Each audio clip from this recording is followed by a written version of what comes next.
아이고 많이들 와주셨네요. 오늘 우리가 굉장히 특권층이 되는 거죠. 어떻게 보면 검찰의 심장부에 들어갔다 나온 분 계십니까 여기에? 아무도 없잖아요. 검찰 취조실에 저는 다녀왔습니다. 심장부에 간 건 아닌데 이 제목이 굉장히 끌리죠. 네, 사실 저는 이 제목을 보는 순간 이런 책이 앞으로 많이 나와야 되겠다. 보통 사람들이 궁금해하는, 보통 사람들에게 비밀의 장막이 드리워진 그런 권부의 심장부는 다 가봐야 된다. 영화대의 심장부에서 또 국정원의 심장부에서, 삼성의 심장부에서, 이건 사실 김용철 변호사가 옛날에 어떻게 보면 한 셈이죠. 근데 그런 심장부에서가 좀 많이 나왔으면 좋겠다는 생각이 들었고요. 사실 저는 과거에 제가 삼성 이건희 회장과 그 가족들을 고발한 적이 있어요. 우리 법학 교수를 대표 43명을 꼬셔서 삼성 일가의 편법 상속, 배임 상속인데요. 이걸 고발하면서 제가 기자회견을 했어요.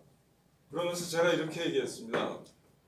그날이 6월 29일을 일부러 잡았어요. 그래서 정치민주화가 6.29 선언에서, 항복선언에서 시작했듯이 경제민주화를 오늘 6.29 경제민주화 항복을 받기 위해서 오늘을 잡았다 이러면서, 사실 나는 이 자리에 재벌 체제의 심장에 비수를 꼽는 야수의 마음으로 이 고발을 단행했다고 했어요. 누가 한 말인지 아시죠? 김재규 당시 정보원장이 한 얘기예요. 박정희를 쏘면서 유신 체제의 심장을 야수의 심정으로 쐈다고 그랬거든요. 그래서 그런 일련의 얘기가 생각납니다. 그래서 오늘 우리 한동수 변호사님 판사를 하셨고 또 검찰 또 대검의 감찰부장이니까 검사 3,000명이 다 사시나무 떨듯 떠는 자리예요. 사실은 그 감찰부장으로 한두 달 한 것도 아니시고 1, 2년 한 것도 아니에요. 거의 3년을 하셨기 때문에 사실 심장부의 구석구석을 샅샅이 보셨고, 또 그런 법률가의 성실함과 꼼꼼함으로 책에서 굉장히 사초를 만드는 마음으로 아마 기록을 하셨을 거라고 생각합니다. 아마 본인도 그 33개월의 검찰 심장부 상황이 이렇게 책으로 털어내지 않고서는 굉장히 어려웠을 것 같아요. 그래서 한번 청해 들읍시다. 오늘 검찰의 심장부에서 어떤 일이, 특히 윤석열 검찰의 심장부에서 어떤 일이 있었는지 그것을 말씀하시는 가운데 이것을 어떻게 척결해야 되는지가 다 묻어 있을 거거든요. 다 해법 같은 것이 저절로 제시될 것 같지 않습니까, 여러분? 굉장히 기대되시죠? 예. 박수로 모십시오.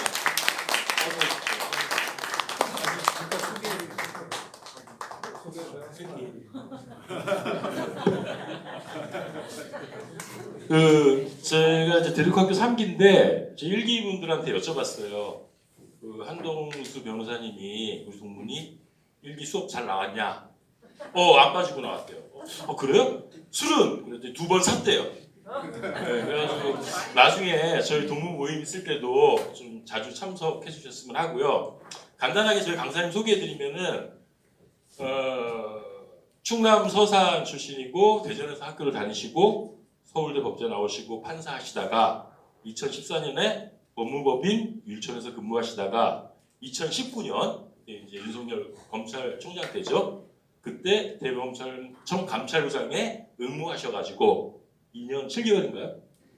네, 2년 9개월 근무를 하셨고요.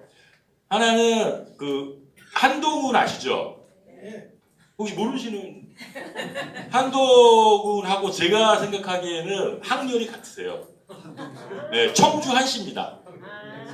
네, 그리고 동자는 동력 동자 똑같고요. 숫자는 물가수고 후는 뭐 공운이 있는지 모르겠지만 공운 훈자예요. 네, 그래서 같은 아마 학년이신 것 같고 한동훈이 저희 그런 얘기했다 그러죠. 죄를 찾으면 어떻게든 죄가 나온다. 그거를 오늘 집중적으로 얘기를 해주실 것 같고 그리고 제가 이제 이 책에서 이렇게 보면은 깡패 소굴이라는 말이 제일 마음에 들어요. 그래서 이 깡패 소굴을 진짜 낱낱이 파헤쳐 주시고 그리고 또 하나는 감찰 부장으로서 부장회의에 한 번도 참석 못하신 부장회의 그 하는데 이제 참석 안 하라고 해서 못하셨고 그다음에 특활비도 직접 받아서 써보신 경험이 있는 저희 한동수 동물을 소개합니다.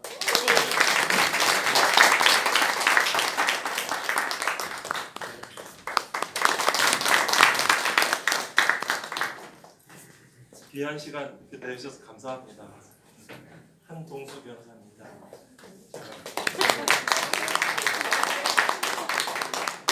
한동수 변호사는 제 아이가 숫자 돌림이어서 제 조카뻘인 거죠. 네, 그러니까 부친 이제 숫자 쓰니까. 그리고 부장이 몇 번 했습니다. 그리고 제가 이제 윤석열 총장보다 더 이제 그 후에도 이제 조남관 직무대행도 있었고 김호수 총장도 있었고 이원석 대행도 있어서 제가 그 시기들이 상당 부분 중첩되긴 했습니다. 그 김호수 총장 시절에 대검 부장이 이제 특히 뭐 검찰청법 그때 당시에 문재인 정부 말기에 그 직접 수사권을 전면 폐지하는 개정이 그 막 시행될 때 검찰이 어떻게 조직적으로 대응했는지 뭐 예를 들어 국회의장에 대해서 이제 그 지점이 검찰청법 개정을 그 막아낼 수 있는 완화할 수 있는 지점으로 이렇게 상정했던 부분이라든가 각 검사장들이 일제히 각 방송에 출연하는 모습들이라든가 이런 과정들 했죠. 예를 들어서 지금 그 이 시점에서 굉장히 민심을 느끼게 되지요. 그 역사 발전이 뭐 나선형으로 후퇴하기도 하고 신앙적인 관점에서는 그 시련조차도 축복이라고 하시더라고요. 그 일일이 다 겪고 근본적인 변화들이 일어나는 시기들을 겪고 있는 것 같은데요. 그 예를 들어서 뭐 민심은 굉장히 관대하고 또 심판을 요하는 대단한 존재들인 것 같아요. 제가 강의를 많이 준비를 했어야 했는데 프레젠테이션도 준비를 못했고요. 그래서 강의를 시작하기 전에 노래 한 곡 하고 시작합니다. 노래는 잘은 못해요. 그 소라소라 푸르른 소라에서 올라가기 전까지.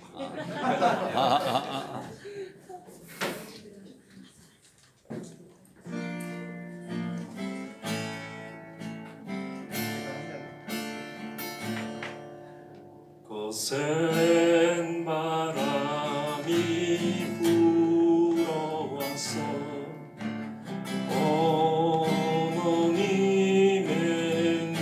눈물이 가슴 속에 사무쳐오는 갈라진 이 세상에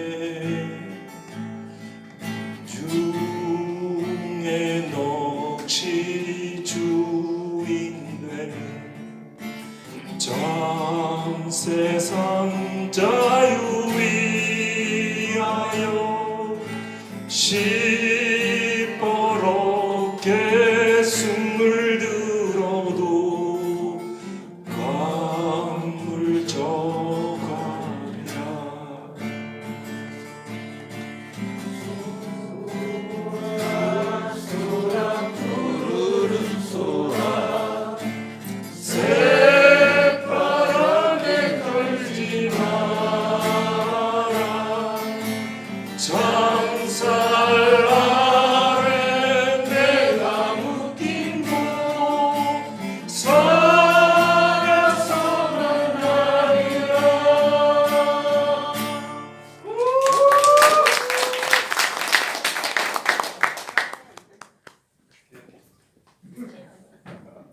저는 이제 우리 회장님 말씀하셨듯이 이렇게 태어나기는 이 충남 태안, 당시에는 서산군 태안 쪽에 위에서 이제 태어나고 그랬는데 기본적으로 기득권으로 살아왔고 또 경제적으로도 풍요롭게 사법시험 하나 합격했다는 이유로 풍요롭게 살아오고 법원에서도 그냥 심판자로서 삼자적 지위에서 이렇게 좀 살아왔던 것 같아요.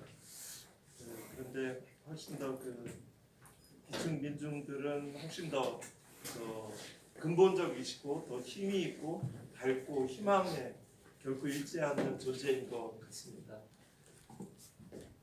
제가 이 검찰의 심장보에서라는 책을 했는데요. 이 책들은 크게 그 세 가지 부분으로 되어 있는 것 같습니다. 하나는 제가 대검에서 그 감찰부장으로 2년 9개월, 33개월 정도 근무하면서 경험했던 공교롭게도 이 언론에 많이 보도되는 중요한 사건들이라고 칭해지는 채널A 사건, 또 고발사주 사건, 그 다음에 판사사찰 문건 관련해서 윤석열 그 총장에 대한 그 징계, 또 그 당시 수사 사건, 또 한명숙 전 국무총리에 대한 모해 증교사 사건들, 이런 사건들 속에서 그 현장에 있었습니다. 때로는 그 윤석열 검찰총장에 대해서 판사사찰 문건 작성 관련해서 직권남용으로 범죄 인지를 하기도 했고요. 피의자로 이렇게 된 신분으로 되고, 물론 그 당시 이제 제가 직무이전 되면서 그 사건이 이제 서울고검으로 가고, 이제 서울고검에 있는 그 M 검사가 이제 무혐의를 하고, 그 다음에 다시 퇴직하면서 이렇게 정치인의 길로 나섰지요. 뭐 이런 사건들에 대한 그 기록들이 좀 있고, 또 하나는 검찰의 조직 문화, 또 의사결정 구조들을 좀 알 수 있는 그 몇 가지 테마들에 대한 것들이 있습니다. 검사 동일체 원칙, 검찰과 친일, 또 검찰과 무속, 또 특수활동비, 뭐 이런 부분들이 좀 있고요. 또 마지막에는 그 법원의 역할, 법원이 때로는 검찰에 의한 재판의 지배, 그러니까 특히 이제 언론에 보도되는 특수 사건에 있어서는 그 검사에 의해서 자료도 제공되고 이 사건의 성격 규정도 좀 되고 그러면서 어떻게 판결이 되는지 그럴 수 있도록 그 상권 중에 하나인 법원이 증인의 신빙성 판단도 정확하게 좀 해주고 검사는 기본적으로 그 객관 의무, 그러니까 피고인한테 유리한 자료도 제출하지 않는 구조이니까 그 지점까지 잘 살펴야 된다. 기본적으로 그 형사소송법에 규정된 때와 달리 유죄 추정이 되는 기울어진 운동자이기 때문에 거기에서 피고인을 생각한다 해서 많이 생각한다 하더라도 그 자체도 중립적인 그 심판의 법정이 되지 않는다라는 측면들. 이 판사님들께서 그 정말 모든 인간은 존엄하고 평등하는 헌법 가치들을 실현해서 재판을 해주셨으면 하는 그런 기대, 그런 소망도 가져봤습니다. 우리 대리교학교 이렇게 동문회원님들 보면 사실 뭐 저는 법학을 전공을 해서 헌법이 천명하는 재반 가치들, 이 헌법의 가치는 사실은 뭐 혁명 후에 생긴 것들이 많잖아요. 뭐 프랑스 혁명이든 뭐 독립혁명이든 피로써 낸 결과물들인데 그 헌법의 가치를 실천하는 삶을 살아도 그렇게 살다 가도 되지 않을까? 실천적인 지식으로 할 수 있는 범위 내에서 하면 되지 않을까? 이런 생각을 했고요. 예상하지 못한 말들이 이어지고 있는데요.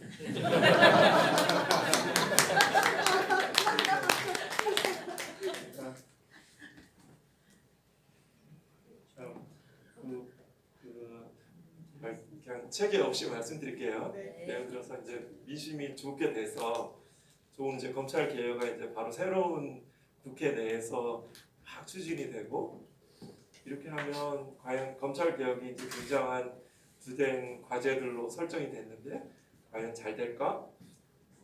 그 중에 이제 두 가지 지점 중에 하나는 그 청와대 등에서 이제 했던 그 검찰 개혁을 하는 과정들은 검찰 경찰의 수사권 조정의 관점이라든가 아니면 또 뭐 직접 수사의 폐지라든가 이런 일련의 그 과제들 이렇게 아젠다 설정들에 기본적으로 좀 머리로 한 것은 아닌가 뭐 이런 생각들이 이렇게 직접 검찰의 그 의사결정 과정들을 몸으로 겪은 사람 입장에서는 약간 머리적인 것, 이렇게 머리로 사고가 쓴 것은 아닌가 그런 생각도 들었고요. 예를 들어서 특수활동비 같은 문제도 특수활동비 내지는 검찰의 수사권 자체에 대해서 이렇게 완전한 분리죠. 기본적으로 기소권 자체도 엄청난 권한인 거죠. 기소하고 불기소하는 거 굉장히 큰 권한이에요. 그 과정에서 여야를 막론하고 뭐 민주당이든 뭐 국민의힘당이든 검찰 출신에 있어서는 어쩔 수 없는 한계성 때문에 이렇게 그거에 대해서 그 속도를 완화하거나 반대하는 쪽으로 그 역할을 하지 않을까? 어떻게 더 그렇게 되지 않도록 근본적인 변화를 이끌어내는 위해 과제는 있지 않을까 이런 생각도 미리 앞서서 해봤습니다. 그래서 그냥 몇 가지 책에 나온 내용 중에서 몇 가지 테마에 대해서 다소 이론적인 이야기도 좀 해가면서 하고요. 몇 가지 군데군데 생각나는 그런 에피소드들 이런 부분들 명예훼손이 되지 않는 범위 내에서 선거법 위반이 되지 않는 범위 내에서 얘기를 들어보겠습니다. 이 책에도 다 쓰지 못한 이야기들도 좀 있고요. 늘 그렇듯이 또 지나고 나면 또 새롭게 그 나머지 퍼즐 조각 서문에 나오는 연판장은 조선왕조실록에 나오는 때는 이렇게 연모를 깨하면은 이렇게 연판장을 이름을 다 쓰잖아요. 근데 지금 연판장이 없잖아요.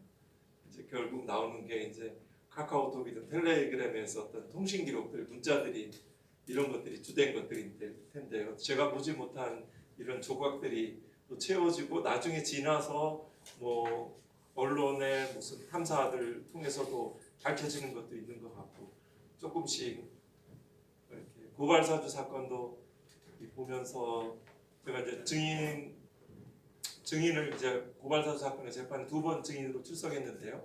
그때도 그 과정 속에서도 새롭게 알게 되는 사실도 있습니다. 이제 또뭐 개정판을 나온다든가 이럴 때 조금 더 보충할 수 있는 기회가 있을 것 같고요.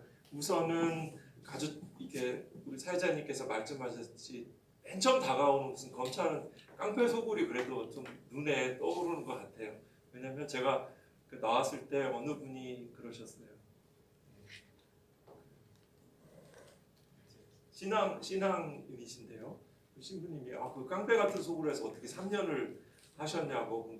저는 그런 생각도 없었거든요. 기본적으로 혼자 좀 지내는 입장이었고 뭐 법무부 장관이든 뭐 청와대든 뭐 일체 뭐 없고 그냥 저 혼자 하는 거예요. 뭐라고 표현할까?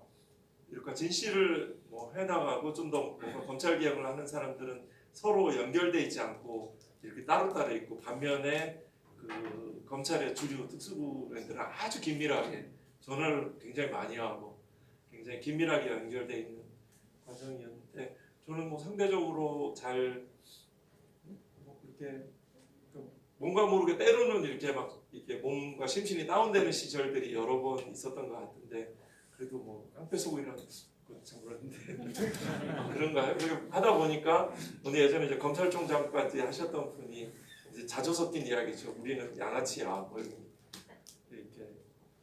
이제 검찰 내에서도 이제 이른바 윤석열 라인이라고 하는 특수부 라인들이 있고요. 뭐 수치는 뭐 저 다시 한번 따져봐야 되겠지만 예를 들어 뭐 70에서 120 정도 아주 정치화되고 또 아직 사익을 중시하는 이런 법과 규정에 대해서 법 위에 있다라고 생각하는 일련의 그룹들이 있을 수 있고 또 공안 기획 쪽으로 해서 옛날 전통적으로 검찰총장은 공안 기획 쪽이 있었어요. 아주 기계적인 형식적인 규정을 맞추는 이런 사람들 그런 검찰총장이 된 거죠. 특수부는 특수부 라인대로 직진 성향을 가지는 이런 그룹들이 존재하고 그렇지만 검찰 조직 전체를 하는 것은 공안 기획 쪽으로 많이 되고 있다가 이제 뭐 최동욱 뭐 윤석열 뭐 다 이렇게 특수통이 지금 이원석 거기도 다 특수통에 이렇게 젊고 굉장히 공격적인 이런 총장들이 이 검찰의 주요 보직들을 가지고 있는 거죠. 그리고 윤석열 총장이 그러면서 특수부 내에서도 특수 쪽이 있고 강력 쪽이 있어요. 마약 조폭이를 상대하는 쪽은 그래도 비교적 요직보다는 조금 덜 가지고 하는 형태여서 아주 정치인들을 수사하고 재벌들을 수사하는 특수부 쪽이 이제 주요 요직들을 차지하는 형국으로 되고, 이른바 검찰 내에서 합리적인 특수라고 하는 사람도 2019년도에 그 검찰총장 윤석열 검찰총장이 중앙지검 인사도 다 했다라고 하고, 이 대검에서 참모진 각 부장들 인사도 다 했다고 하는데요. 그때 이제 이른바 합리적인 특수도 좀 나가고 이런 구조들인데요. 그 검사 동일체 원칙은 그 검찰의 조직 원리하고 검찰의 문화를 이해할 수 있는 그 키워드라고 볼 수 있어요. 깡패 속으로는 아주 쉽게 정서적으로 그 문화를 좀 이해할 수 있는 이신 것 같고요. 검사 동일체 원칙은 조금 더 그 작동 원리, 조직 원리, 그 이론적인 설명들이 가능할 것 같아요. 그 검사 동일체 원칙은 동일체 말이 좀 어려운데요. 제가 사법시험 준비할 때도 형사소송법에 검사 동일체 원칙이라는 것이 굉장히 좀 뭐 특수한 검찰에 뭔가 새로운 것이 있는 것인 마냥 이렇게 다가왔던 기억이 나요. 2차 시험에 예상 문제로도 많이 꼽히고 이랬었는데, 검사 동일체 한 몸이라는 거예요. 검사 A 검사, B 검사 전국에 있는 2,300여 명 검사가 다 그냥 한 사람이다 라는 뜻인데, 뭐 대단한 것은 아니고요. 원래는 독일과 프랑스에서 A 검사가 한 이런 행위를 B 검사가 했을 때, 그 이어받았을 때 그 효력에 영향이 없도록 만든 법률 개념, 도구일 뿐인데, 이게 우리나라에 와서는 마치 검찰만을 가진 특수한 어떤 신화적인 독특한 이데올로기로 작용했던 것 같아요. 그 일제 때, 일제 강점기 때 결국은 상명하복이 유독 강조되는 구조로 들어와 있어요. 지금 검사동일체는 검찰청법에 사라진 용어인데 여전히 신임검사 매뉴얼에도 나와요. 지금 현재 활용되고 있어요. 검사들 보통 검사가 2학년 때라고 하는데, 이게 지청 단위로 내려갈 때 아주 많은 변화들을 겪게 되더라고요. 지방 유지에서 이제 막 이렇게 조정위원들 그쪽에 이제 옛날에 이제 범죄 예방 범피라고 하는 그 지역의 유지들한테 이렇게 뭐라고 해야 되죠? 이렇게 식사도 하고 이렇게 대우 받으면서 이렇게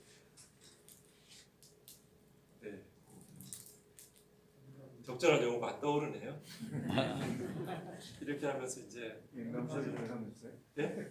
영감소리 들어가면서. 네네. 그래서 이제 질적인 변화들이 이제 생기는 것 같아요. 지금 뭐 사회 구석구석 이제 마치 범죄를 태우는 태도들이 막 구석구석 사회에서 드러나잖아요. 이제 이제 그 검사 이제 그렇게 이 상명하복들을 이제 굉장히 강조하는 체제. 뭐냐면 검찰총장을 정점으로 해서 피라미드 구조로 이렇게 계속 이 단계들이 있거든요. 차장검사 있고 또 뭐 부장검사 있고 부부장검사 있고 수석검사 있고 또 평검사 있고, 이런 아주 단계적인 구조들이 돼 있고, 이것들이 결국 검찰총장을 정점으로 아주 극단적으로 검찰총장이 저기 순천지원에 있는 검사한테 사건 이렇게 처리해라 라고 지휘할 수 있는 그런 구조예요. 그래서 이제 검사들이 검찰총장에서 일체화되고 있는데, 그냥 이런 점은 어떤 문제가 있냐면, 일단 모든 검찰총장이 이러한 검사 동일체의 막강한 권한을 행사하지는 못해요.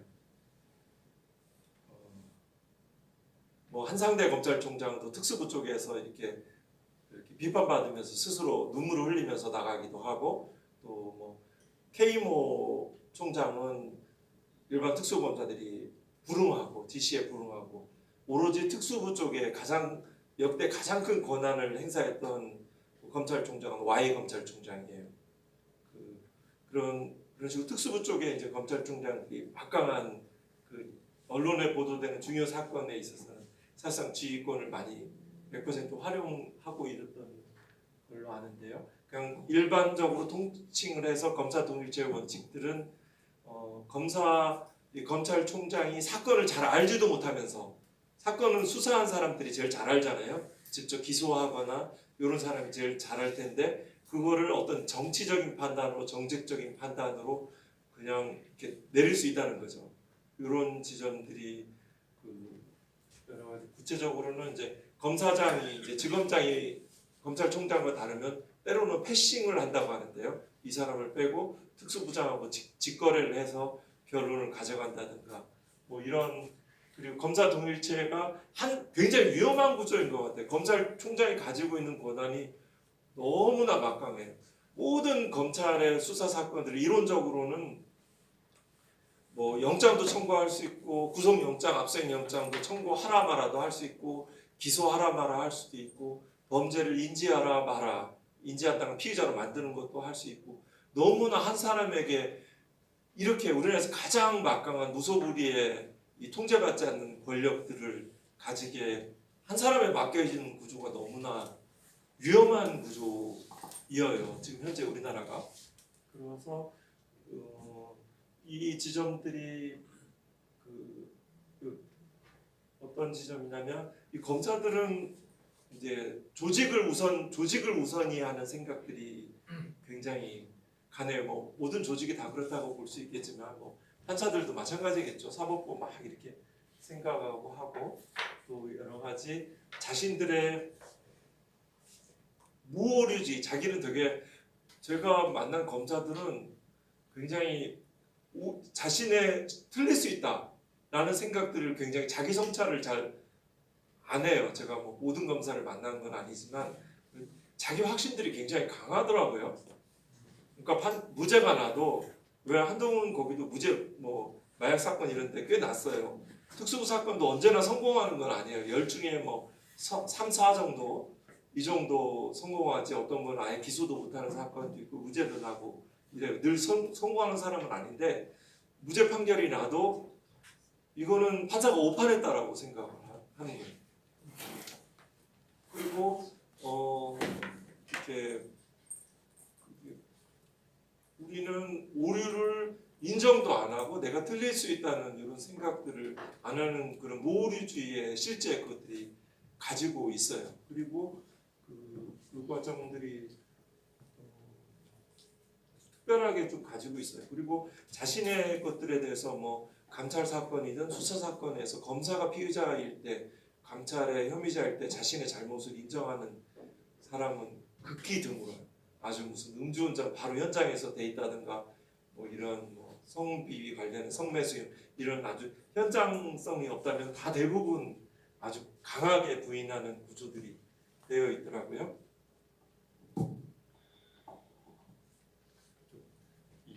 이런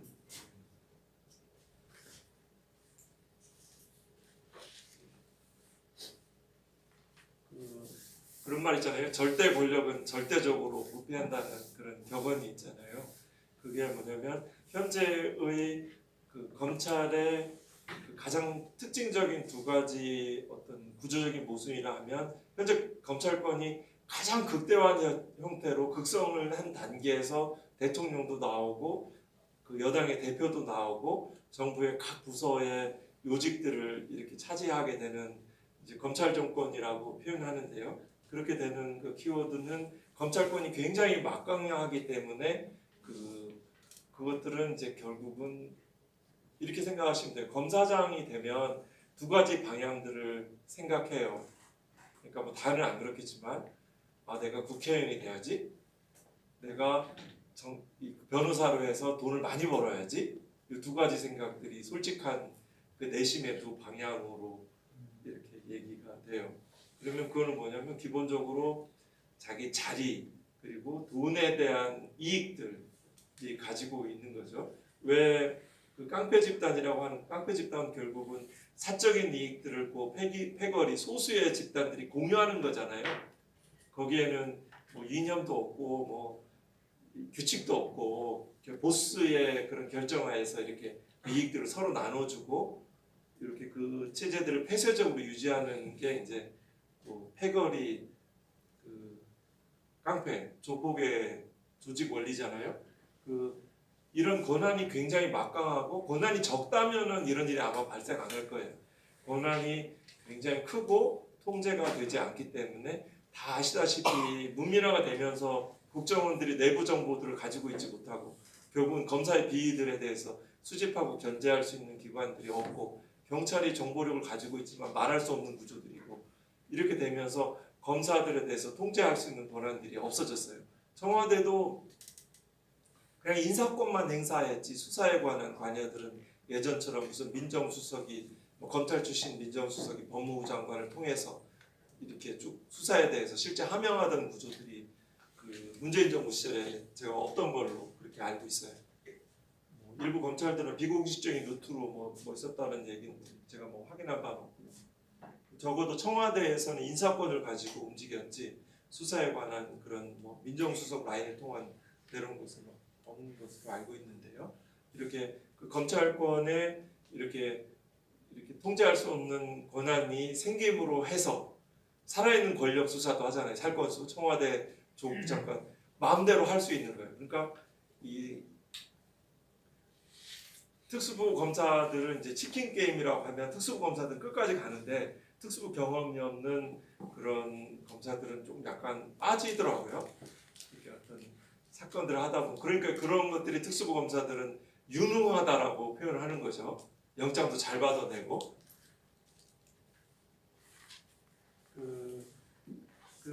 그렇게 함으로 해서 이제 검찰 출신의 그 국회의원들이 많이 있잖아요. 법사위에 많이 있어요. 검찰 개혁 입법들이 계속 지지부진하거나 역풍받는다 내지는 이렇게 후퇴하거나 보류되는 것들은 여야의 법사위원들이 검찰 출신이 상당히 있는 것도 굉장히 현실적인 이유인 것 같아요. 그래서 점점 정치로도 가고 그 다음에 어떤 정관이호를 통해서 이제 부패를 하는 거죠. 왜 검찰들은 검찰에 많은 검사들이 있었는데 왜 검찰을 나오면 검찰 이야기를 하지 않을까? 제가 지원하게 된 동기 중에 하나는 그 강금실 장관들 내지 법무부는 결국은 검찰 외곽에 있는 일들이잖아요. 근데 검찰은 여러 가지 사회경제적 우리나라가 더 나아가야 되는 점에서 분명하게 장애로서 작용하고 있는 것은 맞았던 것 같아요. 그 시기에 2018년, 19년 문재인 정부 말기든 간에 그때도 여전히 검찰은 어느 경제인에 대해서 압수수색을 하고 또 압수수색 정보가 하면 그 기업들이 굉장히 위축되잖아요. 주가도 떨어지고 기업에도 경제에도 영향을 미치고 많은 자살하는 피의자들은 계속 줄지 않잖아요. 이렇게 검찰 개혁의 어느 지점으로 가면 결국은 정치인들이 막 검찰 개혁을 얘기하는 것보다 그 수사 과정에서 그 고통받고 극단적인 선택을 했던 많은 피의자들 있잖아요. 또 그리고 피의자뿐만 아니라 경우에 따라는 오판도 꽤 존재한다라고 저는 생각을 해요. 그 오판 과정에서 판사에 따라 다르겠지만 10%일 수도 있고 현재 통계치가 5%라고 하는 것보다 더 많겠죠. 왜냐하면 객관 의무가 검사가 제대로 지키지 않고 또 판사도 여러 가지 전문성과 경험치가 부족할 수 있으니까요. 그리고 출소 후에 또 암으로 걸려서 돌아가시는 분도 존재할 수 있고요. 이런 거 생각하면 그분들의 고통들과 그 피해들이 그 희생들이 검찰 개혁을 추동하는 힘이 하니까 이런 생각도 들고요. 근데 이론상으로는 검사동일체의 원칙은 사실은 검찰청법에 내용이 없어요. 상명하고 행정부 공무원이 더 세요. 왜냐하면 검사들은 이론상으로 단독제 독립된 관청이라고 독임제 관청이라고 하니까요. 이론상으로는 이의제기권도 행사할 수도 있고 다 할 수 있고 근데 반면에 행정부 공무원들은 그냥 다 해야 되잖아요. 기업들은 더 세잖아요. 그런데 그 상명하복이 검찰만의 독특한 논리들은 아니에요. 그러면 그 내어 있는 규정도 별게 없어요.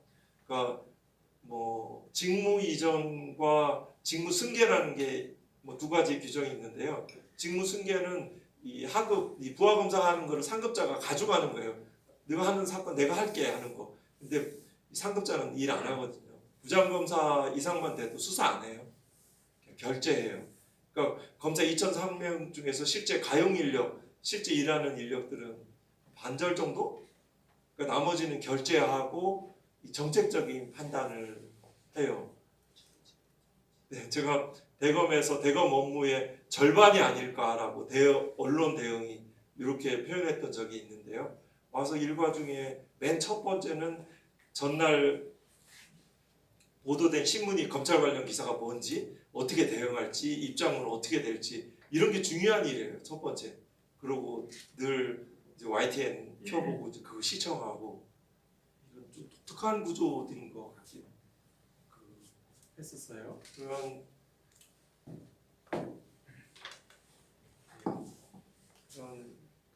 막 주제별로 그냥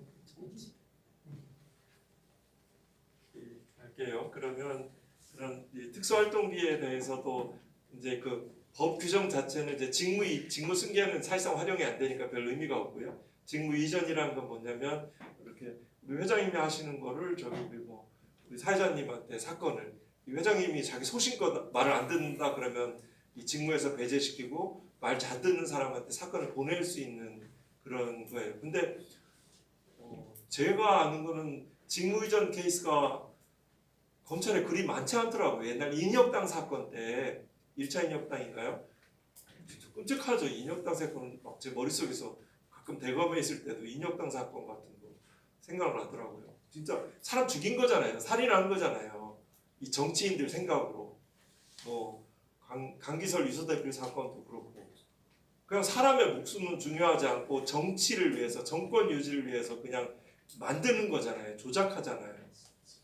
그러면 인혁당 사건에서 어느 검사가 공소 제기 안 하겠다고 그러니까 그 사람 바꾸잖아요. 사건도 전혀 모르던 사람 공소장 작성하게 해서 뭐 이런 직무이전 케이스가 하나 있고요. 또 뭐 그런 판단들이 있고 그 이문정 검사가 직무이전 케이스가 2건이 있더라고요. 하나 있었고 또 저도 직무이전 된 게 하나 있었고요. 윤석열 총장 그 수사하다가 직무이전 된 게 하나 있었고요.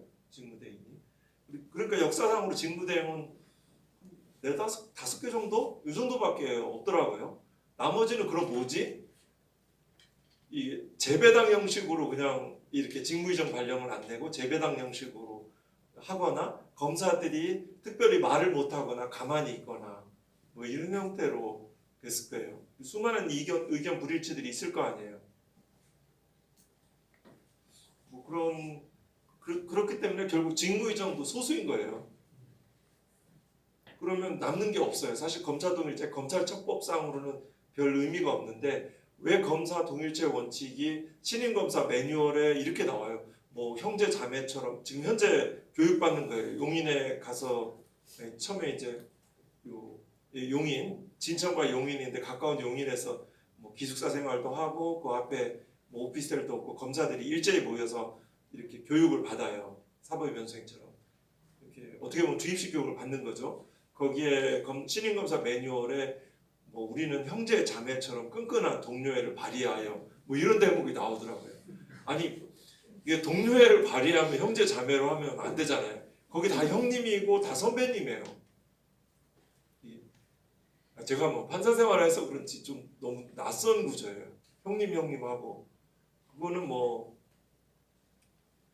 지금 뭐 민주당 쪽 국회의원 검찰 출신도 그래요. 형님 막 독특해요. 그러니까 그러면 형님 뭐 이렇게 되면은 이 업무가 일단 단독자의 관청이라는 것과 모순되고 굉장히 이렇게 이 정관예우 같은 것도 나중에 성립될 수가 있는 거죠. 가서 형님 선배님이 부르는데 나갔어요. 나갔는데 식사하자고 부르거나 또 과거에 뭐 이렇게 술집에서 만나고 큰 사건일수록 더 센 정관이 가서 술을 마시겠죠. 로펌 변호사들하고 이런 자리에 가서도 그냥 형님으로 이렇게 하기도 하고 옛날 대검 중수부 수사기법 중에 하나는 가서 이 변호사가 피의자를 변호하는 게 아니고 적당히 거래를 하는 거죠. 자백해 하고 요 정도까지만 이렇게 이런 형태들의 수사 되게 뇌물 사건 또 업무상 배임 사건 이런 건 특히 자백이 되게 중요하거든요.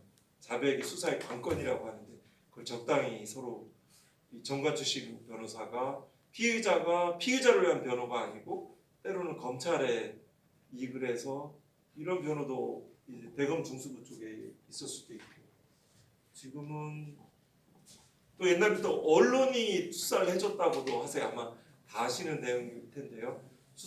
언론 기자들이 가서 사건을 조사해 와요. 그럼 알려주고 뭐 그걸 가지고 또 수사를 하는 그런 구조들이 있어요. 그러니까 약간 하청을 주고 외주 준다고 옛날 유시민 작가는 알릴레오 거기서 말씀하셨던데요.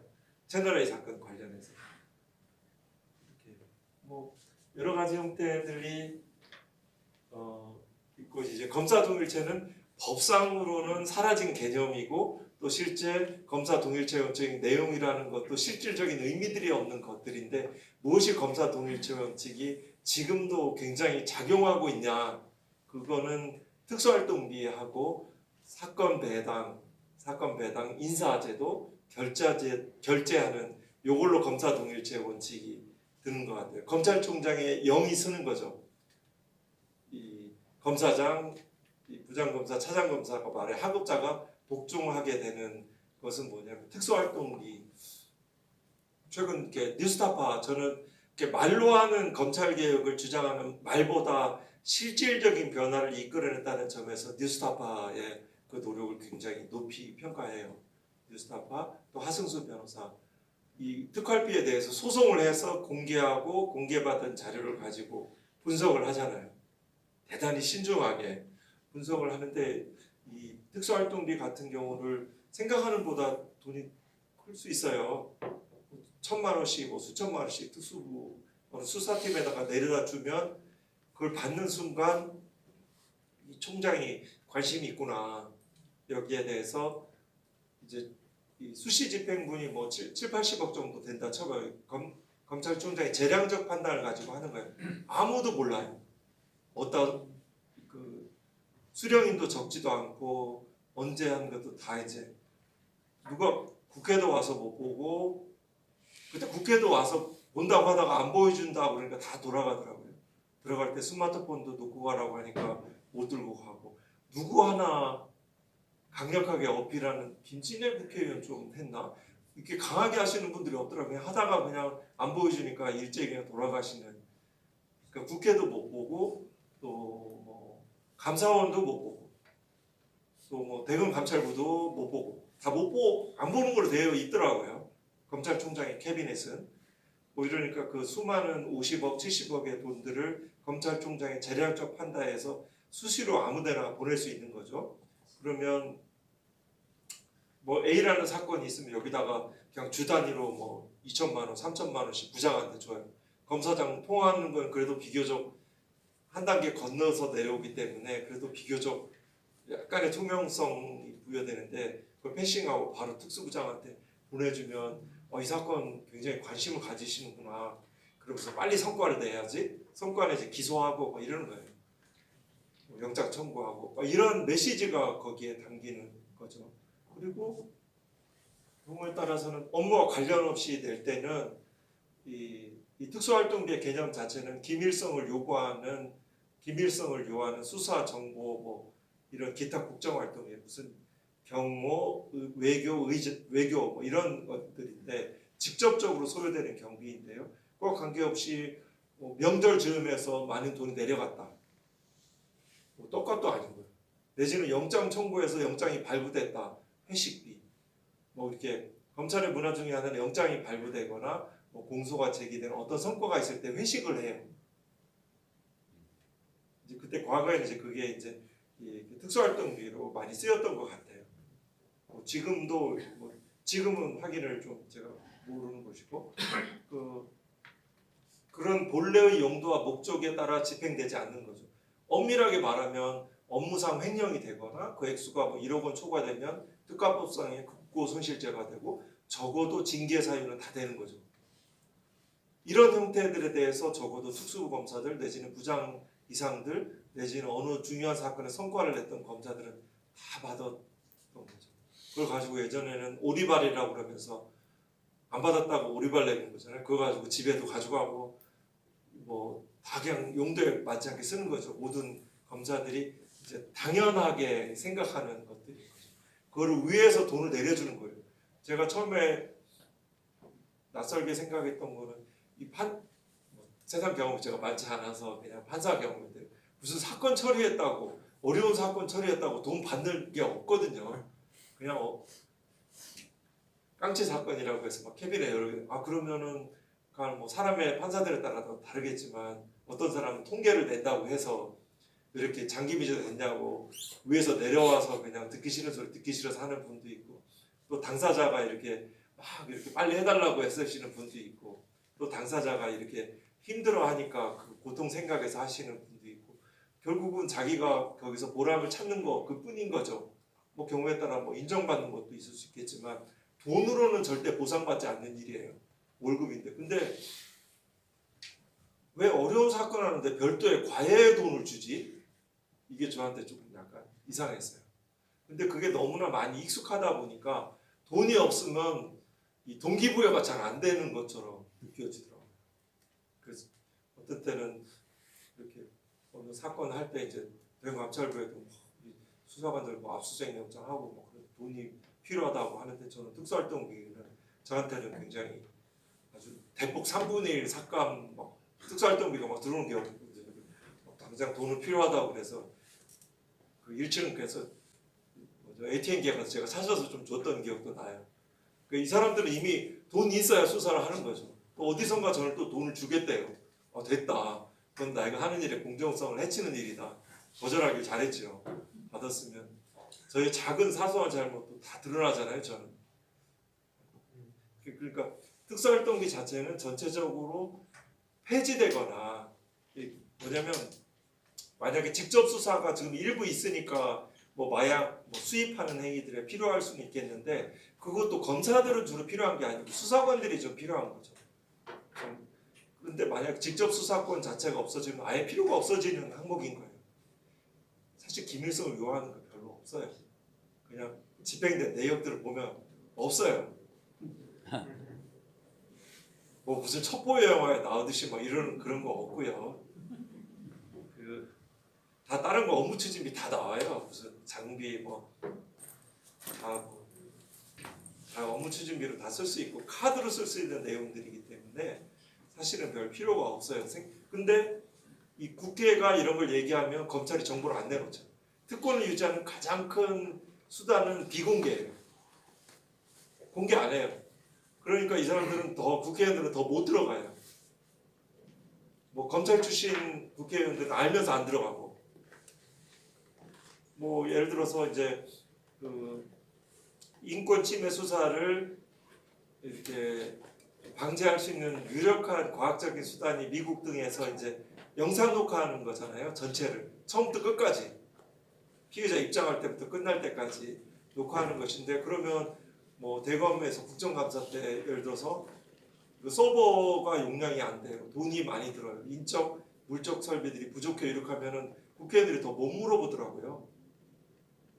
그 예를 들어서 안 그렇거든요. 서버 용량 충분하고 요즘 뭐 디넷 이런 거 보면 알 수 있잖아요. 휴대폰 뭐 PC 정보 전체를 해놓고도 돼요. 예산은 충분히 따내요. 아무리 검찰의 예산은 법원 예산 따는 거하고 좀 다르더라고요. 훨씬 더 여러 가지 이렇게 예산을 잘 따낼 수 있는 힘들이 있어요. 근데 용량 충분히 갖춰 있고 속기사 굉장히 많이 확보돼 있고 당장 실현하고 방도 다 있어요. 영상 녹화실도 다 있고. 근데 이용하지 않을 뿐이에요. 근데 그 지점으로 못 들어가는 건 뭐냐면 검찰 정보가 공개가 안 되는 거죠. 비공개성. 그러니까 특수활동비 정보도 언제 누구한테 줬냐라는 것을 알면 알 수 있잖아요. 그런 것들이 이제 만약 그래요. 수사가 뭐 수사 중이고 재판 중이니까 안 되는 그 종료되면 얘기해야 되잖아요. 그것조차도 안 하는 거는 문제가 있는 거잖아요.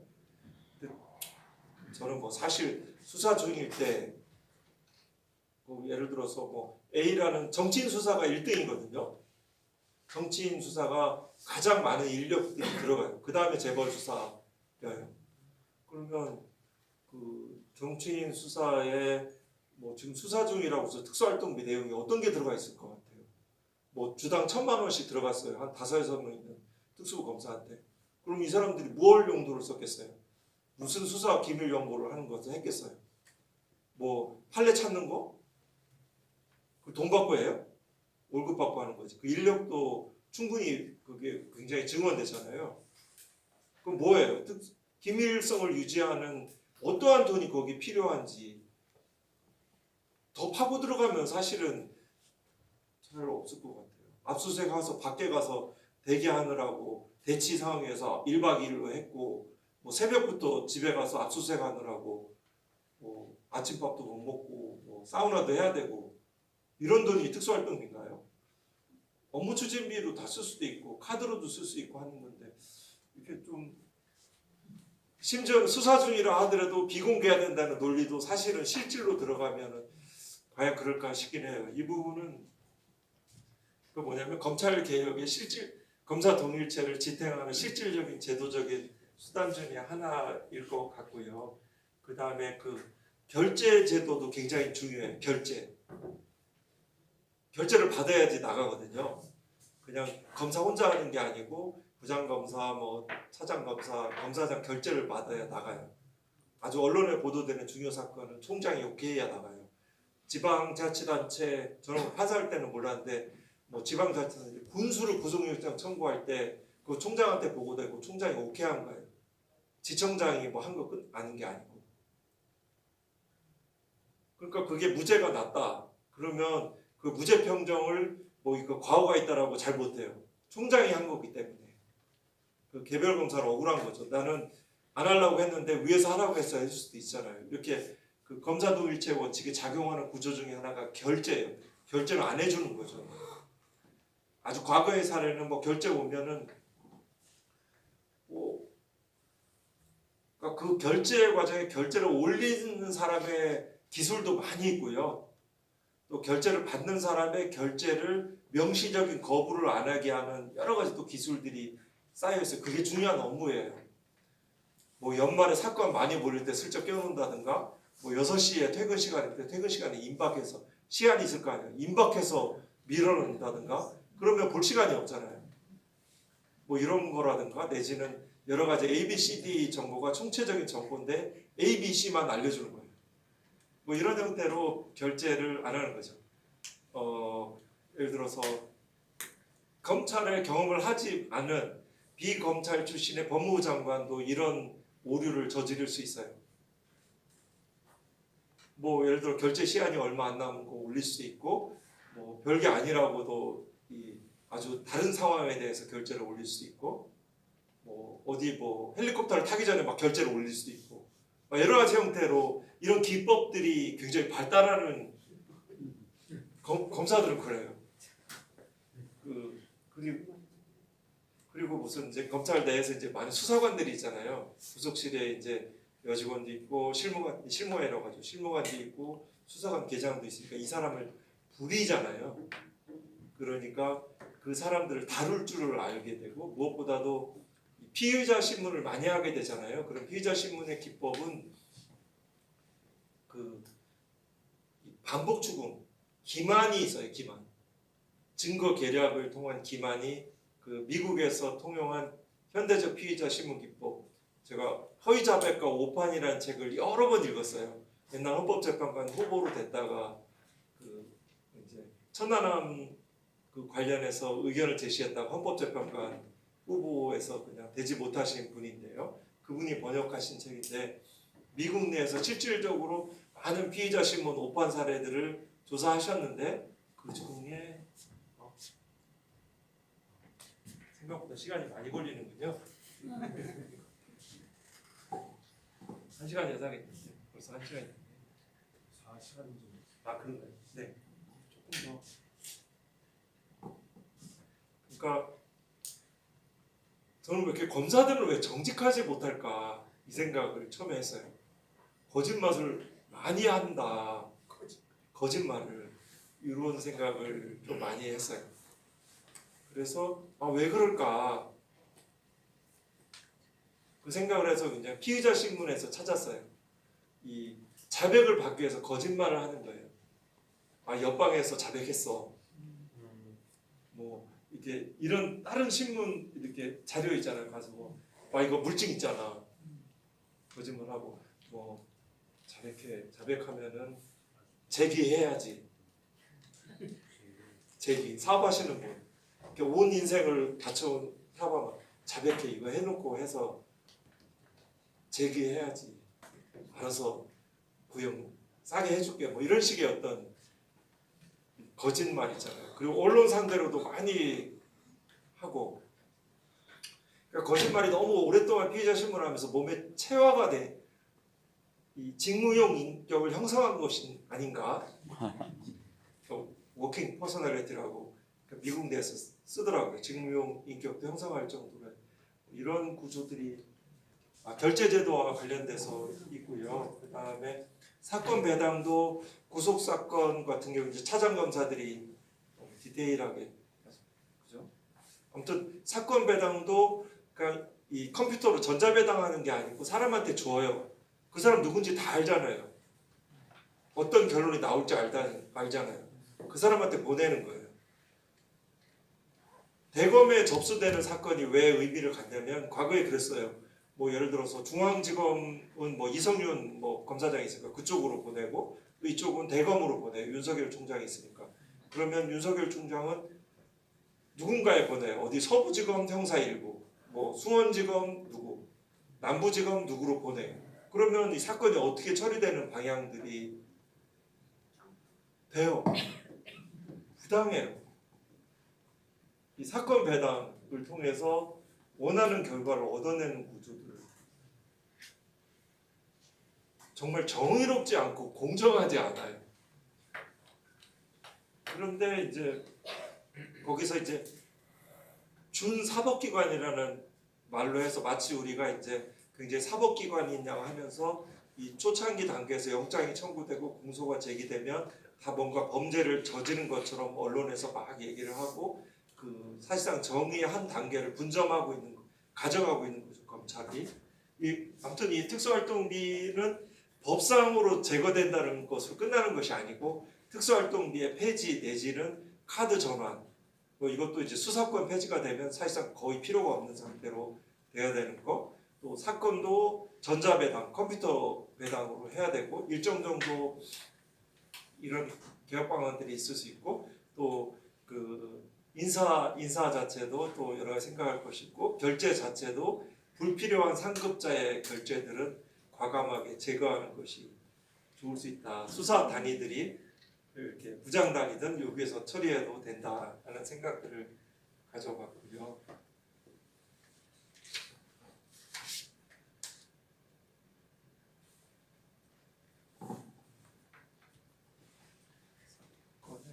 다음은 이제 한 10분 정도 더 하고 Q&A 하고 그렇게 마칠까 합니다. 너무 집중해 주셔서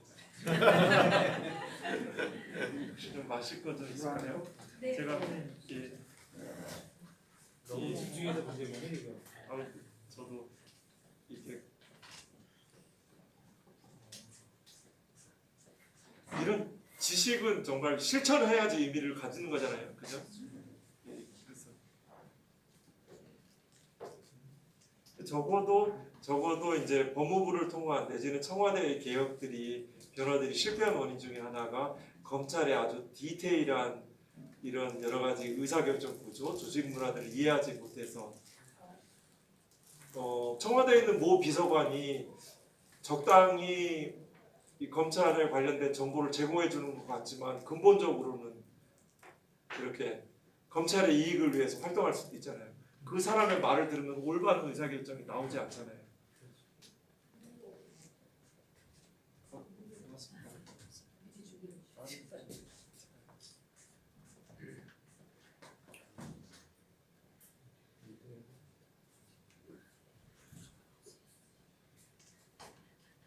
그 검언 유착에 대해서 말씀드릴게요.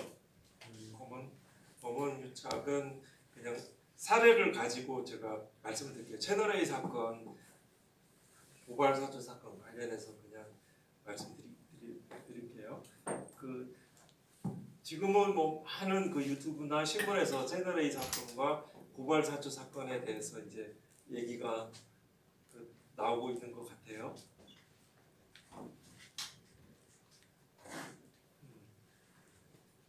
채널A 사건은 2020년도 2월 17일 날 뉴스타파 시민보호 기자 그분의 그 죄수와 검사라는 책인가 신문보 기자 그 책이 되게 잘 썼더라고요.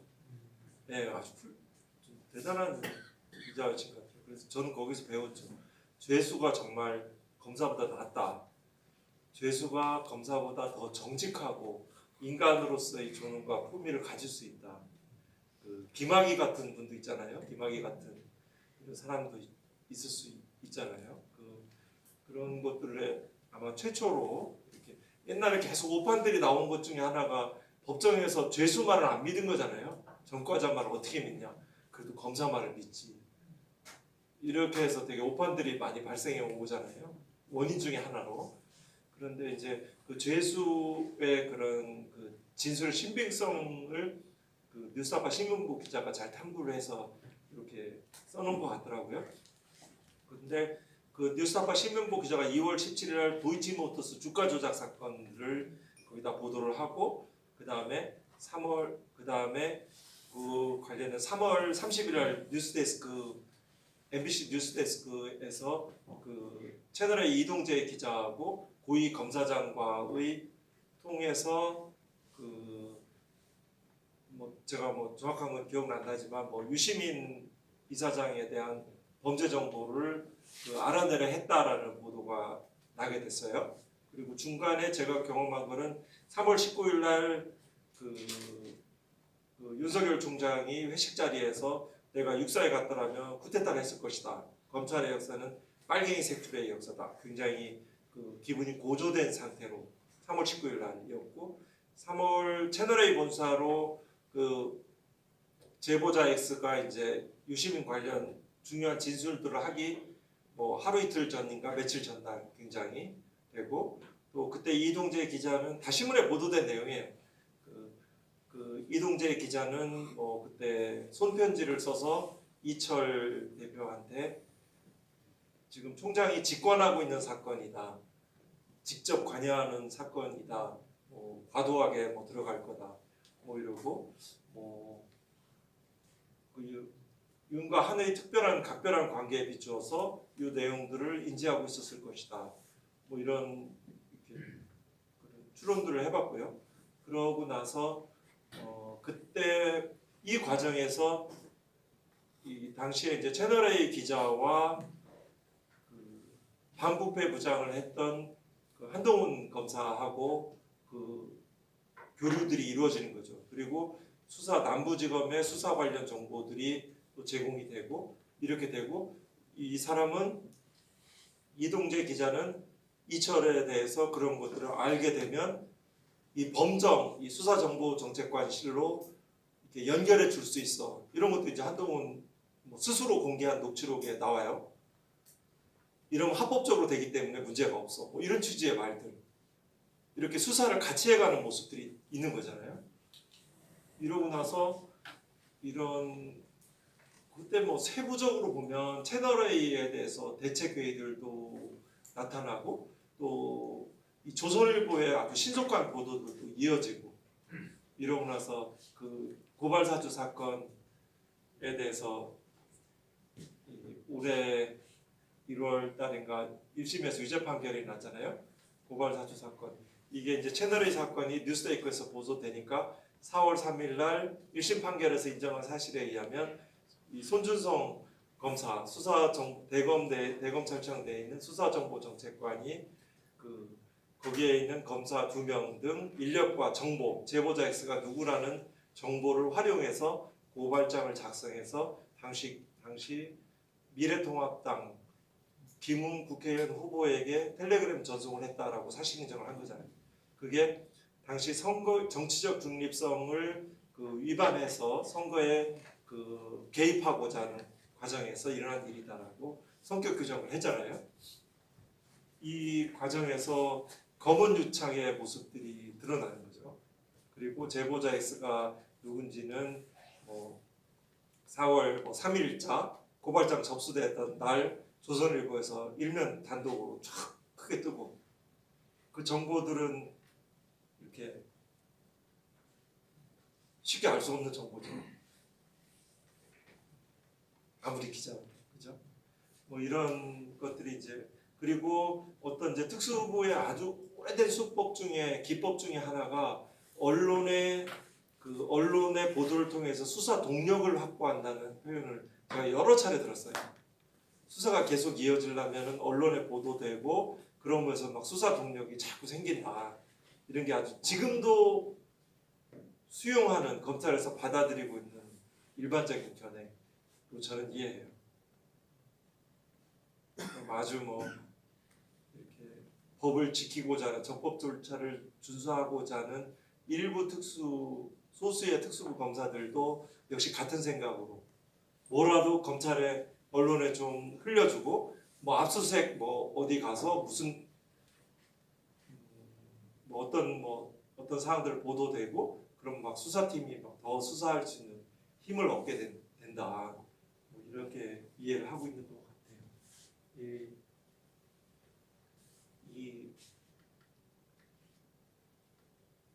일단은 언론은 다 아시다시피 다 주식회사잖아요, 대부분이. 그리고 특히 이제 대검 기자단 같은 경우에는 옛날 유구전처럼 독점적이에요. 정보를 일방적으로 대변인에서 정보를 제공받아요. 언론 풀로 카톡으로 제공을 받아요. 그리고 별로 특별한 취재를 안 해요. 그냥 일방적으로 정보를 독점해서 그 대검 기자단에 들어가 있지 않은 바깥의 기자들은 그 정보를 받지 못해요. 이런 대검 기자들은 또 대변인실과 회식을 해요. 특수활동비 용도가 있는지 한번 확인해 보고 싶어요. 대변인실에 얼마나 지급되고 언제 무슨 어디에서 얼마를 썼는지 그 개인 돈으로 할 게 아니거든요. 그 과정에서 그 대변인의 그 대변인 굉장히 중요한 역할을 해요. 입장문을 내는 게 중요하니까요. 입장문을 잘 내는 것이 총장의 능력 중에 하나예요. 라고 이해를 했어요.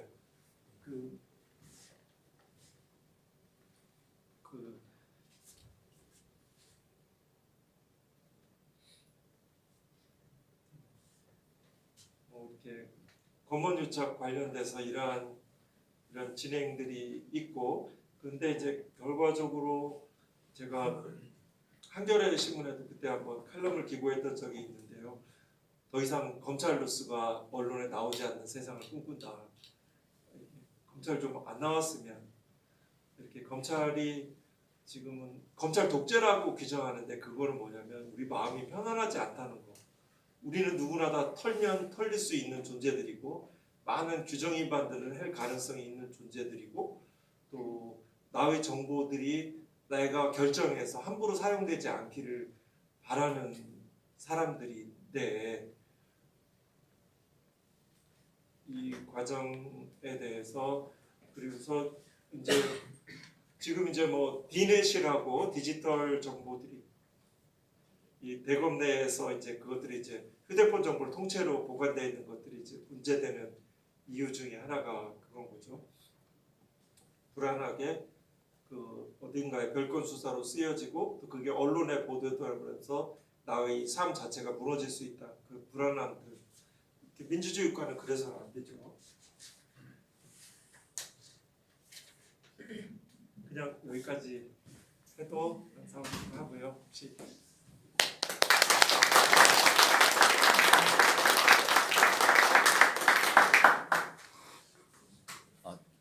그리고 뭐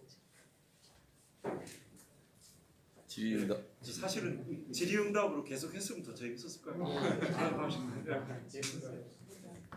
그냥 골고루 이렇게 말씀하셨으면 좋겠어요. 네. 저는 궁금한 거를 한번 저희 카톡방에 올렸는데요.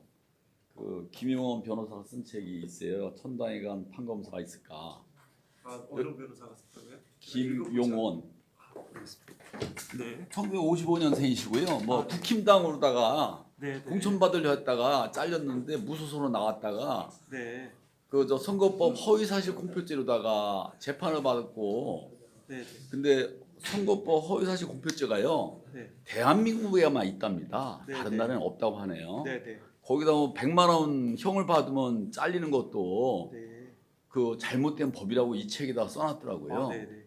그래서 이제는 그것이 놀라웠고, 두 번째는 제가 우리 이재명 지지자 입장에서 그 경기도지사 시절에 그 허위사실 공표죄로다가 1심 무죄인데 2심 유죄 나왔어요. 300만 원 벌금. 근데 네. 대법 가서 7대5로다가 겨우 살아났는데 네. 이번에는 다시 또 허위사실 공표죄로다가 재판하고 있지 않습니까? 네. 네.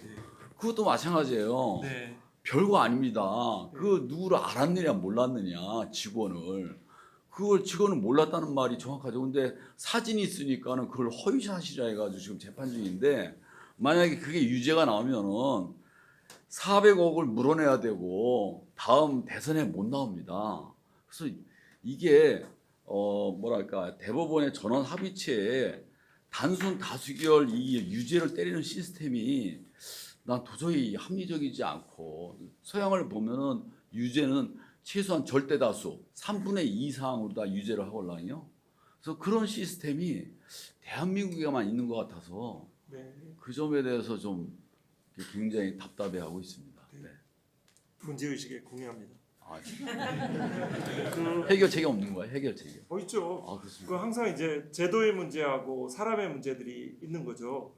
예를 들어서 무슨 허위사실 공표, 뭐 선거법 위반이라든가 내지는 명예훼손이라든가 내지는 뭐 업무방해죄라든가 이런 부분은 다른 나라에서 처벌하지 않는데 우리나라에서 처벌하는 뭐 이런 규정들이 있을 수 있잖아요. 예. 그거는 똑같은 사람인데 그렇죠. 이게 뭐 폐지를 해야죠. 그건 입법으로 할 수 있는 부분들이 있어요. 지금도 뭐 특수활동비, 지금 아까 제가 말씀드린 특수활동비, 또 검찰총장은 비검사가 하는 게 더 낫다라고 생각해요. 비검사 출신들이 뭐 조직을 뭐 원리를 이해하고 뭐 조직 문화를 이해하고 아니에요. 어렵지 않을 수가 있어요. 이렇게 엔간한 변호사들의 소양들이 있으면 이렇게 월권하지 않고 직무를 수행한다면 그 뭐 여러 가지 인사 관련 법이라든가 특수활동비 문제라든가 또 뭐 여러 가지 입법으로 할 수 있는 영역들이 있어요. 그것도 뭐 디지털 정보를 영장에 뭐 범죄 사실과 관계없는 거는 삭제 폐기하라고 영장이 됐는데 왜 전부라는 규정이 저기에 규정을 가지고 마치 합법인 양 주장하느냐. 이거는 법률로 써도 안 되는 거거든요. 헌법에 정한 그거는 법률로 전부를 보관할 수 있다라고 규정해도 위헌인 거예요. 그러니까 그런 그 하위법이 이제 규칙으로 하는 규정들에 문제가 있으면 이 과정에 입법적인 고민을 할 수가 있죠. 인적 청산의 문제는 정치 부패 검사들에 대한 행위에 대한 조사와 적절한 처벌들이 필요한 거죠. 그 인사 조치들 다 필요하죠. 지금 약간 처벌되지 않는 이 것들에 대한 것들은 굉장히 심각하시네요. 아니, 그런 아니, 그런 것들은 예. 입법적인 뭐 개정도 하고 폐지도 하고 또 예를 들어 국민주권제와 관련되는 것을 어떻게 소수의 판사들이 그 민주적인 그 정당성 없는 판사들이 지금 생각해서 드리는 말씀이에요. 미리 준비한 거 아니고요. 이걸 가지고 뭐 다 그런 한 사람, 세 사람 뭐 전화비체 뭐 12, 13이 어떻게 하냐. 이거는 되게 부당한 거 아니냐라는 또 이 주장도 충분히 가능하고요. 네. 가능을 하고 또 무엇보다도 또 기소 자체도 좀 적법하게 이루어져야 되겠죠. 여러 가지 생각할 점이 많습니다. 네. 그러니까는 이게 네. 부당한 거면은 이재명의 사법적 위기를 떠들지 말고 언론은 제도가 잘못됐다라는 것을 언론이 네. 떠들어 줘야지. 네. 이거는 국민들을 갖다 개돼지하는 거죠. 네. 좋습니다. 거기까지만 하고요. 저기 뭐냐면 그 아까 무오류주의라는 게 기본적으로 검사들이 자기도 모르게 오만해지는 직업적으로 왜냐면 CEO 있잖아요. 지금 여기 계신 분도 저한테 피의자로 오면 무너져요. 피의자로 오면 막 무너져요. 아무리 CEO든 대통령이든 대법원장이든 오면 다 무너져요. 그리고 또 경우에 따라 안 좋게는 내가 막 스트레스가 많이 쌓이면 피의자를 소환해서 오후에 출석 이유가 맞는 말이긴 한데 스트레스를 풀 수 있어요. 아, 온 사람한테요? 네, 그럴 수 이야. 있어요. 너무했다. 그거는 나이도 상관없어요. 그 사람의 가장 내밀한 부분까지일 수 있어요. 나이가 많은 사람일 수도 있고 여성일 수도 있고 그런 권력들이 오만해지고 통제되지 않는 형태로 되는 거예요. 같이 싸우면 안 될까요? 그렇게 하면 설사 무죄라 하더라도 나는 당신을 기소하지 못하더라도 당신을 괴롭힐 수는 있어요. 아주 정중하게 얘기를 해요. 그게 변호사들의 이제 사례에 나와요. 지금은 여기서 이제 자유를 누리고 계시지만 피의자로 돼서 계속 불러요. 그거 어차피 영상 녹화하는 거 아닙니까? 영상 녹화해야 돼요. 그러면 싸울만하죠. 근데 검사 얼굴은 녹화가 안 되고 가보세요. 이 피의자만 전 두 번 가봤어요. 이 피의자만 녹화하고 앞에 검사는 요 앞에 밑에 이제 다리 들 수 있는데 다리도 없고 그리고 아주 정중하게 그렇지만 상대방에게 모욕감을 줄 수 있는 언어로 얘기할 수 있어요. 경찰서 수사서는 아니, 그래도- 싸웠는데. 예? 이제 경찰은 이제 약간 이제 통제하에 들어가서 예측 가능성이 많이 확보됐다라고 하죠. 원장님 들어가시면 검사가 조사 안 해요. 전화는 왔어요. 전화. 수사관이 조사를 하면서 툭툭 건드려요. 네네. 그 범원 유착이 정말 심하다고 느껴지는데 그거를 궁극적으로 막을 수 있는 방법을 좀 말씀해 주시면 좋겠고 그 사례로 어쨌든 윤석열이가 그 조선일보 그당 회장을 만나고 나서 저는 이렇게 사실상 연속 구테타를 생각했다고 저는 믿고 있는 사람인데요. 완전히 검은 유착이라고 보는 건데 그런 걸 없앨 수 있는 방법이 혹시 생각하시는 근본적으로는 수사권이 안 하면 돼요. 수사를 안 하고 그 수사를 가지고 그 기소할 사안인지 불기소할 사안인지를 좀 판단하는 형태로 들어가면 될 것 같아요. 되게 검언 유착이 드러나는 그 국면들은 수사 과정에서 많이 드러나거든요. 그리고 막 그 규정상으로 했잖아요. 뭐 피의 사실 공표에 관한 규정 뭐 법무부에서 뭐 여러 가지 규정으로 막 개정하잖아요. 그 순식간이에요. 과거로 돌리는 거 다 폐지하면 돼요. 그 다음 다른 사람이 와서. 그러니까 약간 정말 불가역적인 변화들을 이끌어내려면 그것보다 좀 상위법으로 법률로 제한하든가 다만 한 케이스라도 이 피의 사실을 공표한 사례들을 처벌하는 것도 되게 실전적으로 중요한 것 같아요. 한 사람이라도 잡아서 확실하게 처벌의 전례를 만들면 또 의외로 그 검사들에 대해서 검사든 뭐 직원들은 더욱 그러하고요. 이 퇴직금 못 받는 거 있잖아요. 연금 못 받는 거 굉장히 두려워해요. 아마 극단적인 선택을 한 이유도 그거일 거라고 추측하는 분도 있을 정도고 징계받고 이러면 변호사 개업 못하고 되게 힘들어해요. 그래서 확실한 이 처벌 사례들을 가져가는 것도 되게 의미가 있을 것 같고요. 그 다음에 그거는 제가 윤석열 총장의 운명을 바꾼 두 사건은 조선일보와 김건희 여사의 만남이 아닐까라고 제가 어딘가에서 말씀드린 기억이 있어요. 그 옛날 태평양에서 잠시 근무를 할 때 그 변호를 했죠. 방사원 그때는 이제 약간 이제 뭐죠 그 어소 변호사 비슷하게 그런 형태로 막 그 변론을 통해서 이제 그 만남이 처음으로 이루어지지 않았을까 그런 생각을 해봅니다. 네. 저기 검찰의 심정부에서 책 제목과 같이 한 2년 9개월 동안 계셨었지 않습니까? 근데 우리 계셔 보니까 검찰 내부에서 법전이나 형사법 이런 거 말고 검사들이 2,300여 명 가보진 않았겠지만 보신 검사들 중에 그 법전이나 형사법을 공부하는 정도 아니면 그보다 뭐 낮은 단계라고 하지만 다른 인문학적인 소양을 갖추는 노력을 어느 정도 하고 계시는 보실 때 어느 정도 하고 있는지 좀 궁금하기도 합니다. 요즘 뭐 검사들 낚이는 거 보니까 그게 일반화 시키지는 말고요. 예를 들어서 책 안 읽다가 차장검사 시절 그때부터 조금 읽으려고 이제 검사장도 되고 그러려면 여러 가지 또 이런 것도 갖춰야 되기 때문에 그 전에는 좀 책을 안 읽고 이런다고 했어요. 그러니까 모든 검사들은 아닌 것 같고 인문학적인 뭐 이렇게 독서를 하고 이런 것들은 상대적으로 뭐 예를 들어서 법조 3륜이라고 하잖아요. 판사나 변호사 직역에 비해서 아주 현저하게 적은 것 같긴 해요. 그런데 그만두고 이임사 쓰는 거 보면 사자성어 한 장씩 다 쓰고 네?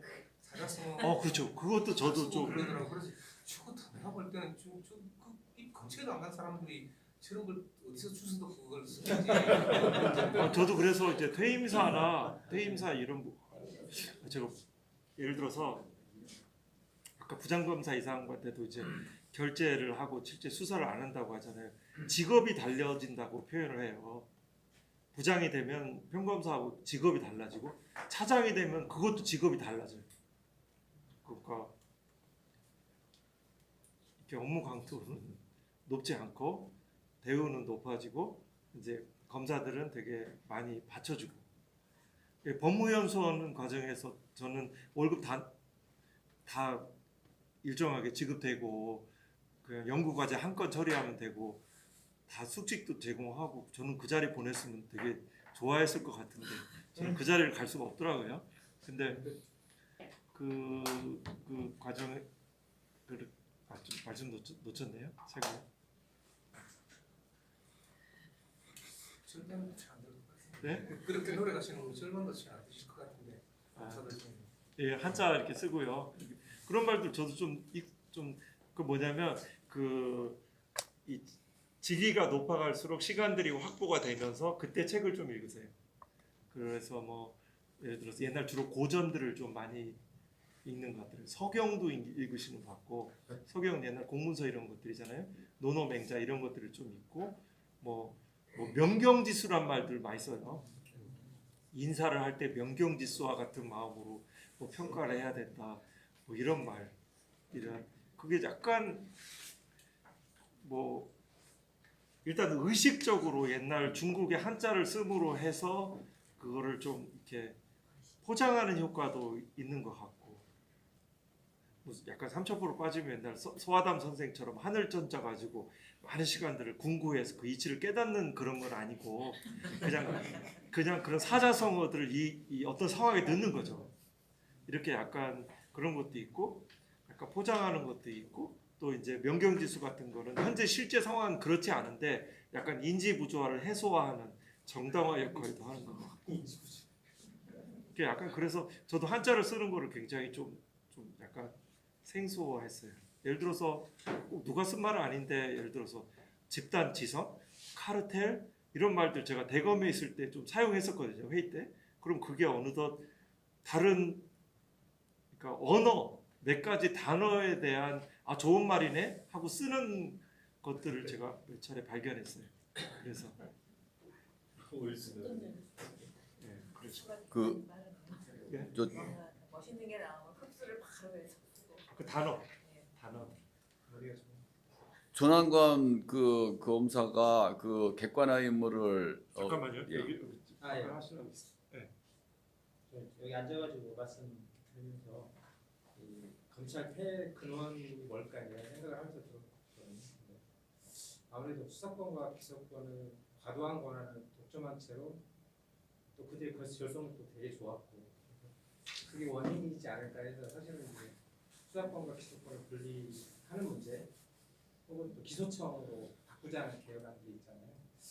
기소청으로 바꾸고 수사권을 분리되어 보면 얼마나 그게 해소될까 이런 생각을 해봤는데 그에 대한 의견이 좀 어떠신지 하고 두 번째는 아까 이제 요즘 선거 공약으로 네. 검사장 직선제 얘기가 계속 나왔는데 네. 이게 그 검사 동일체 원칙이라는 이런 틀을 얼마나 깰 수 있을지 효과적일지 이런 게 좀 궁금해요.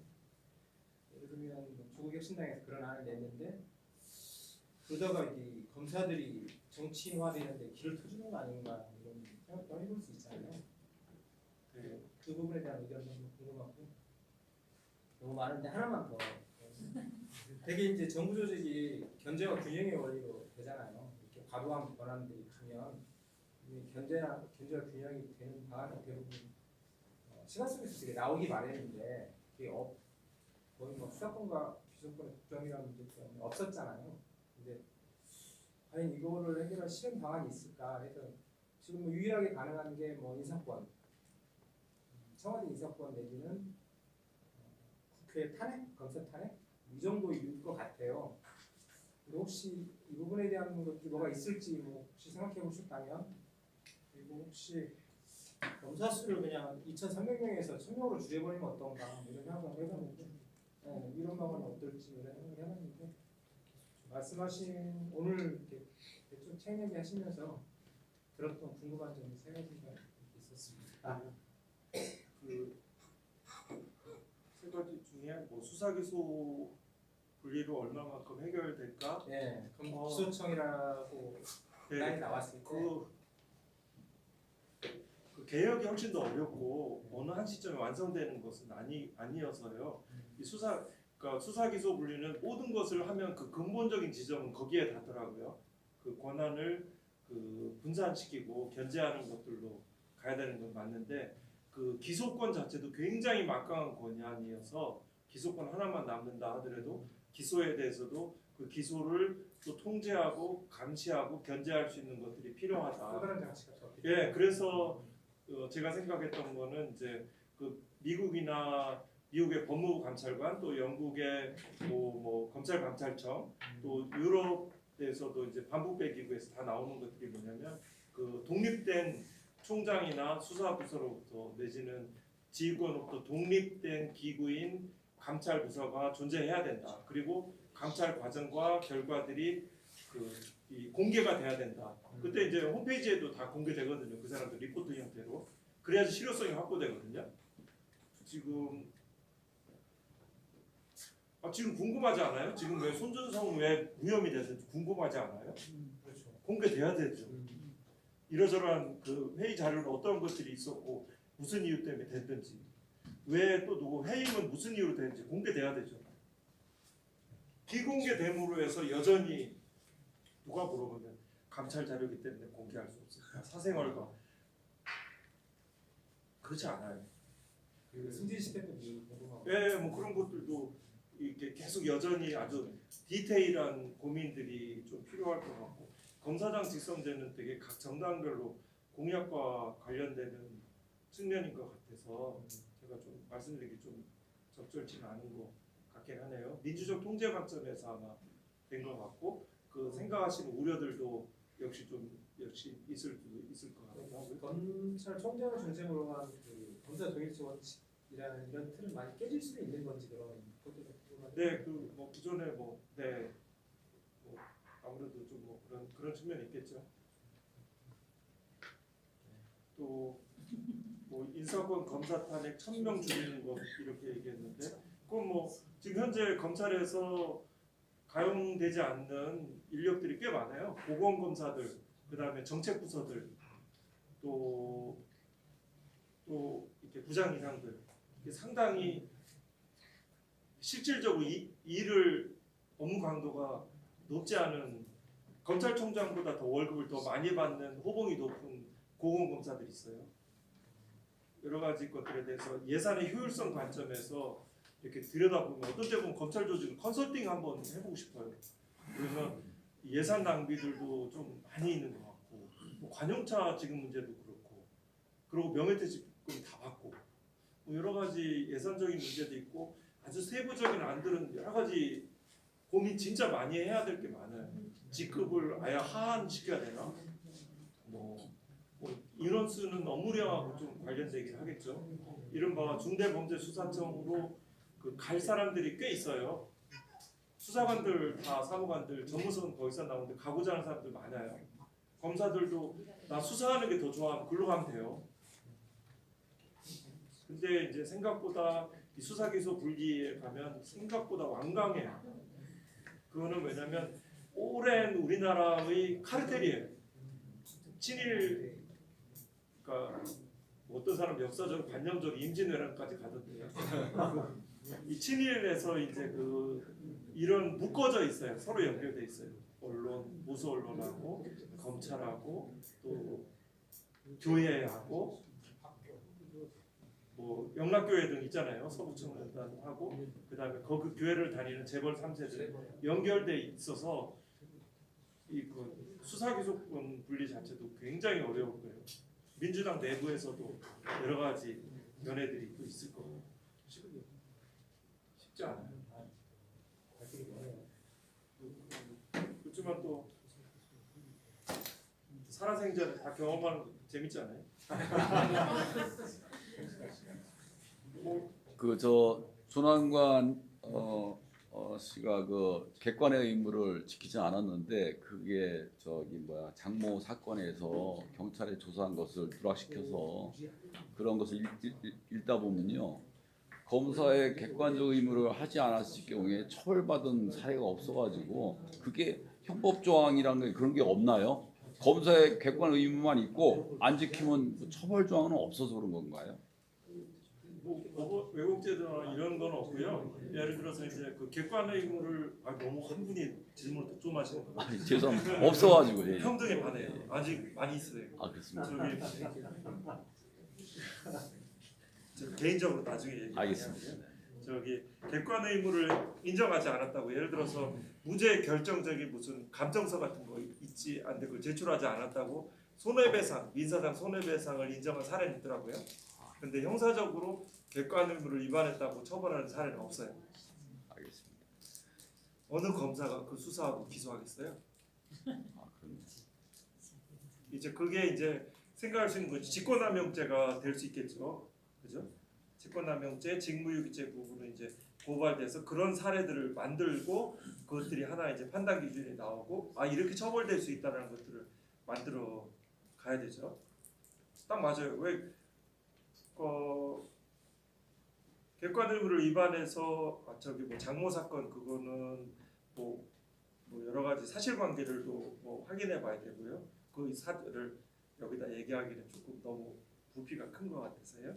그 객관 의무를 위반했던 사례 내지는 무죄가 됐던 사례들에 대해서는 바로 처벌이나 징계로 가는 구조들이 돼야 되죠. 그게 이제 검찰 뭐 쫓겨는 공수처가 그 역할들을 해야 되고 또 뭐 감찰 부서들이 그 역할을 해야 되겠죠. 아, 검사들이 무슨 영화를 누리겠다고 그렇게 무리하게 수사하면 안 되는 거잖아요. 그냥 월급 받고 일하면 돼요. 그래도 보람 있어요. 그 독일에서는 파트타임으로도 일한다고 하더라고요. 검사들. 그리고 일할 시간 여기 와서 일하고 가고 자기 생활하고 행복을 다른 데서 찾으면 되는 거죠.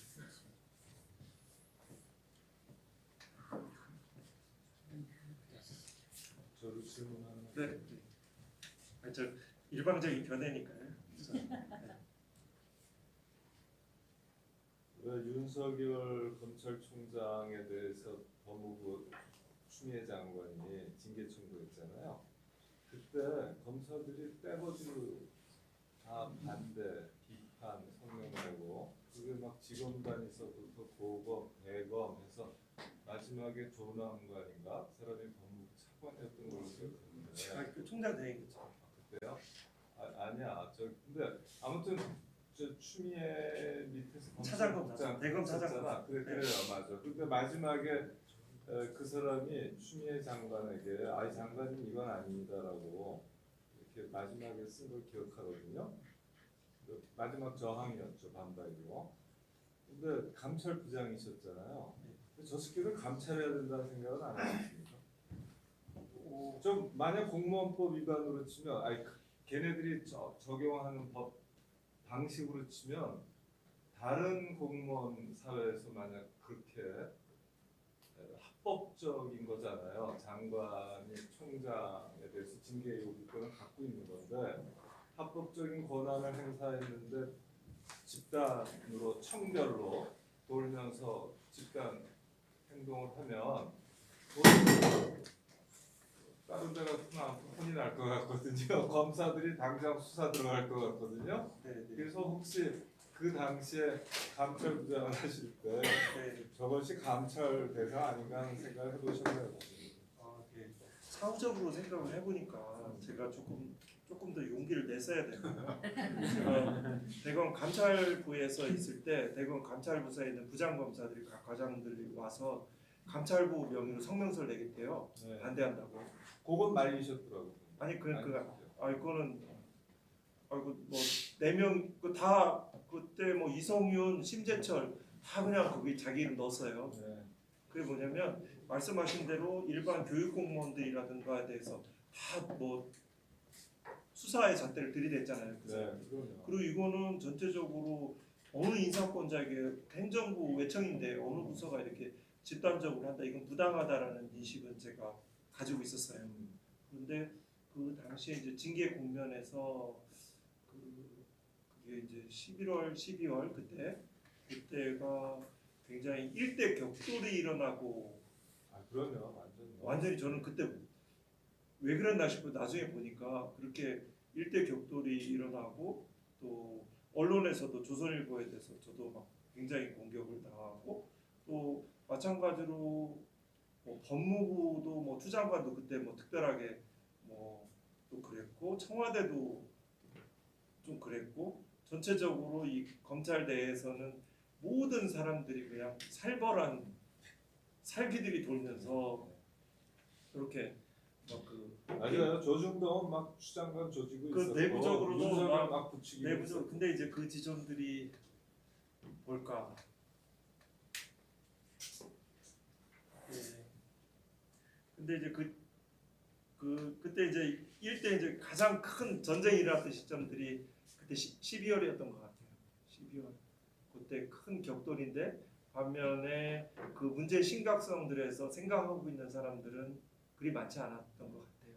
국회 정당도 사실상 침묵을 했고 청와대도 맞아요. 사실상 침묵을 했고 그리고 대검 내에서 이 행동에 대해서 부당성을 생각하는 사람들은 아주 소수였고 서너 명 다섯 명 아주 소수였고 전국 일제히 이 생각할 수밖에 없는 게 예를 들어서 법원이라고 생각해서 대법원장을 뭐 누가 이렇게 막 쫓아내려고 한다. 이 사람들은 일선에 있는 검사들은 사건 내용을 잘 모르고 그냥 자기 조직의 수장을 잘라냈다라고 하고 또 내지는 거기에 참여하지 않으면 이상한 취급을 당하는 분위기들이 형성이 돼 있어서 거기다 이름을 올렸다고 해서 그냥 올려준 사람도 있고 검사들이 여러 가지 형태로 돼 있었던 것 같아요. 그런 구조들이어서 네, 부담. 뭐저 굉장히 어렵죠. 근데 감찰부장보다 그때 대통령은 뭐 했던 거야? 훌륭한 거예요? 아니면 무식한 건가? 그건 제가 알 수 있는 무시한 건가? 정보들이어서. 대통령 한마디 하면 정리되는 거야? 네, 예를 들어서 이거 좀 약간 뭐 디프리 분위기 나는데요. 예를 들어서 뭐 한때 그런 생각을 했었어요. 검찰 이 사람들은 민심은 거스리는 사람은 아니다. 정권이 바뀌면 바로 태세전환 충성하는 사람이네. 뭐 이런 맥락들을 보면 아무리 살아있는 권력 수사를 했던 사람이라 하더라도 대통령이 뭐 직접적인 간접적인 형태로라도 그 메시지를 냈으면 나는 검찰총장을 신임하지 않는다는 취지 메시지를 냈더라면 그 직을 유지하기는 어려웠을 것 같아요. 스스로. 그럼요. 예, 그 정도의 힘들은 가지고 있었을 것 같긴 한데 어찌 되었건 나중에 그 맥락상으로는 문재인의 검찰총장이니까 더 잘하라는 뭐 이런 취지로 해석할 수 있을지 모르겠지만 어찌 되었건 결과적으로 그런 부분들이 좀 있지 않았을까? 그런 것들이 이제 결국은 또 검찰의 현재의 실상들을 그대로 고통 속에 다시 한번 속속들이 경험하는 이 과정들이 좀 있지 않았을까?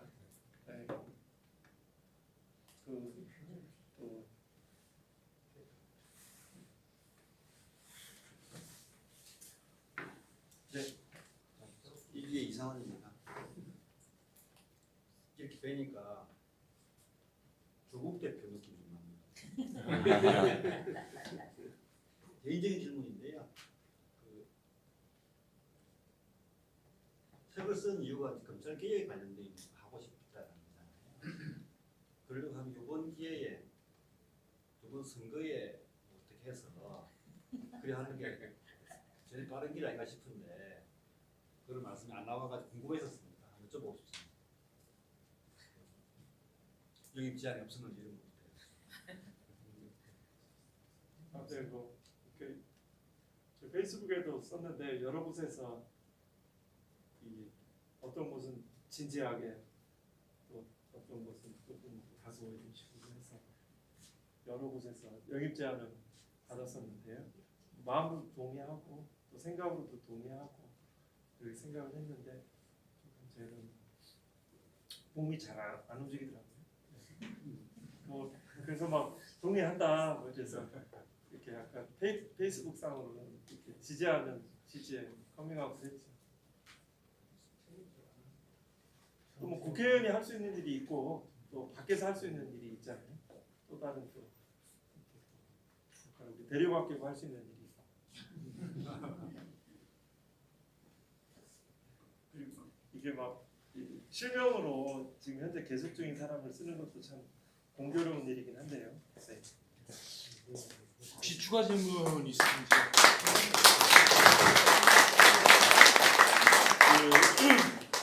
일단 저희 한동수 변호사님이 저희 대립학교 선배님이나 후배님 중에 훌륭하신 분들도 많은데 저희 동문이라는 게 자랑스럽고요. 또 하나는 이제 검찰 개혁을 주장하시면서 인적 청산과 제도 개혁을 기본 틀로 말씀을 하시는데 제 생각에 이번에 총선 이후에 인적 청산은 바로 이루어질 것 같습니다.